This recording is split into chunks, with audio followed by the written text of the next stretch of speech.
ეხლა ჩვენ ამერიკამ ნამდვილი ტერორი მოუწყო აი ამ ფონდებს, აი ამ ორგანიზაციებს, რომლებსაც ჩვენ აი ესე ლაპარაკობდა, რომლებიც ჩვენც აი ესე ტერორს გვიწყობენ, ფაქტობრივად ამერიკამ მოგცა მაგალითი თუ როგორ უნდა გაუსწორდეთ კრიმინალებს. ეხლა აგე USAID-ზე თქვენს რომ კრიმინალები არიანო, ბანდიტები არიანო და ეს USAID იყო ყველა აი მოღალატეს რო აფინანსებდა და ამიტომ ჩვენ ის ნათქვამი რო იყო დავეწიოთ და გავასწროთ ამერიკის შეერთებულ შტატებს. ეხლა ამერიკის შეერთებულ შტატებს თუ არ გავასწრებთ, ისე მაინც ვიმოქმედოთ როგორც ამერიკა მოქმედებს და თან ეს იდიოტებიც ამერიკულ დროშებს აფრიალებენ. რა აქვთ ეხლა სათქმელი? გინდოდათ ამერიკა გენაცვალე, აი აგე რაც ჩვენ მოქმედებთ როგორც ამერიკელები მოქმედებენ. აი ეს არის მარტივი გამოსავალი ამ სიტუაციის. Дональд Трамп задушил и унизил Европу всего за 3 дня. К такому выводу пришел американский портал Axios.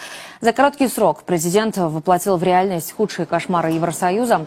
Он начал переговоры с Россией без участия ЕС, переложил всю ответственность за безопасность Украины и анонсировал новые пошлины, которые могут обойтись Брюсселю в $600 миллиардов. Отдельный пункт выступления вице-президента Венса в Мюнхене, где он публично отчитал Европу и провел встречу с главой партии АДГ, но при этом отказался общаться с канцлером Шольцем. А пока Европа переживает шок, Трамп налаживает контакт с Россией. Как заявил в беседе с нами экономист Джеффри Сакс, дело идет к окончанию прокси-войны между Вашингтоном и Москвой.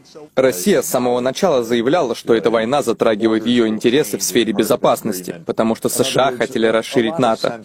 Сейчас США заявили, что расширения НАТО не будет, и таким образом появляется основа для завершения войны. Украинские лидеры ошибочно полагали, что с поддержкой США они смогут одержать победу над Россией. Это было совершенно неправильное и наивное ожидание.